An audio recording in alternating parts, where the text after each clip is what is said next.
السلام علیکم ورحمۃ اللہ وبرکاتہ۔ ہمارے چینل پر آپ تمام کا خیر مقدم ہے۔ آج ہم اس ویڈیو میں بات کرنے والے ہیں بابری مسجد کے تعلق سے۔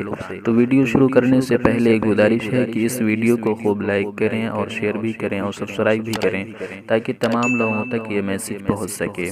الہی بھیج دے ابابیل کوئی، الہی بھیج دے ابابیل کوئی۔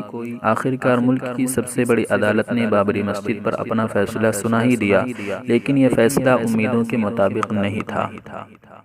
اس میں ثبوتوں کو نظر انداز کر دیا گیا، اس لیے فطری طور پر مسلمانوں میں غم ہے اور حسرت و افسوس بھی ہے۔ غم اس بات کا بھی ہے کہ ایک مسجد جس میں مسلمان صدیوں سے نماز ادا کر رہے تھے، وہ مسجد بروز بازو ان سے چھین لی گئی اور ان کو اس سے بے دخل کر دیا گیا۔ اس پر رنج و غم کا ہونا فطری بات ہے۔ ہر شخص کو اپنی عبادت گاہ سے لگاؤ ہوتا ہے، قلبی تعلق ہوتا ہے، لیکن اطمینان کی بات یہ بھی ہے کہ مسلمانوں نے بابری مسجد کی بازیابی کے لیے ہر ممکن کوشش کی۔ سارے جتن کے آئین اور دستور کے دائرے میں انہوں نے ہر تدبیر اختیار کیا کہ کس طرح مسجد ان کے قبضے میں واپس آ جائے، لیکن شاید قدرت کو یہ منظور نہیں تھا، اس لیے وہ اپنی کوشش میں کامیاب نہیں ہو سکے۔ اس لیے ان کو اب ماتم کرنے کی ضرورت نہیں، مرثیہ پڑھنے کی ضرورت نہیں۔ ان کے بس میں جو کچھ تھا سب اس نے کیا۔ اس کے باوجود بھی اگر کامیابی نہیں ملی تو اب ہمیں اس مسئلے کو اللہ کے سپرد کر دینا چاہیے، اس پر بھروسہ کرنا چاہیے۔ جس کا گھر ہے وہی اس کی حفاظت کرے گا اور اس کی حرمت پر عمل کرنے والوں سے بدلہ لے گا اور اس کے تقدس کو پامال کرنے والوں کو سبق سکھائے گا، جیسا کہ اس نے ماضی میں کیا اور اب انشاءاللہ تعالی مستقبل میں بھی کرے گا۔ سن 570 عیسوی جو حضور کے پیدائش کے سال ہیں، اسے عام الفیل بھی کہا جاتا ہے، یعنی ہاتھی والا سال۔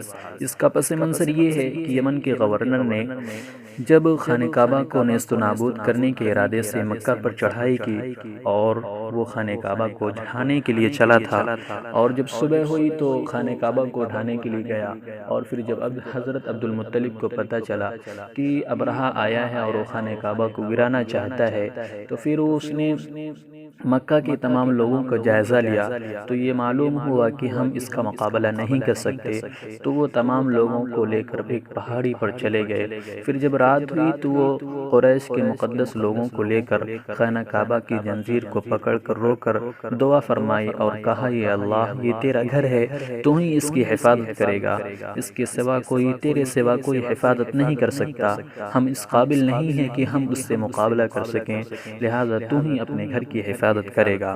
چنانچہ جب صبح ہوتی ہے اور وہ اپنے لشکر کو لے کر خانہ کعبہ کو نیست و نابود کرنے کے لیے جاتا ہے، پھر دیکھتا کیا ہے کہ آسمانوں میں ایک پرندوں کا جھڑ نظر آتا ہے، اور وہ پرندوں کے چونچ میں ایک کنکر ہوتی ہے، اور اس کنکر کو وہ کنکر ان کے ہاتھیوں پر گرتی ہے اور وہ نیست و نابود ہو جاتے ہیں۔ اسی طریقے سے ایک کنکر اس کو بھی لگ جاتی ہے ابرہہ کو، اور وہ بھی ختم ہو جاتا ہے۔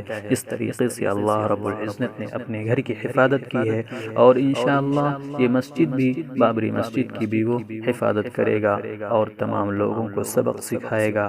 اللہ تمام مسلمانوں کو صبر جمیل عطا فرمائے اور عزت عافیت کے ساتھ زندگی بسر کرنے کی توفیق عطا فرمائے، آمین۔ السلام علیکم ورحمۃ اللہ۔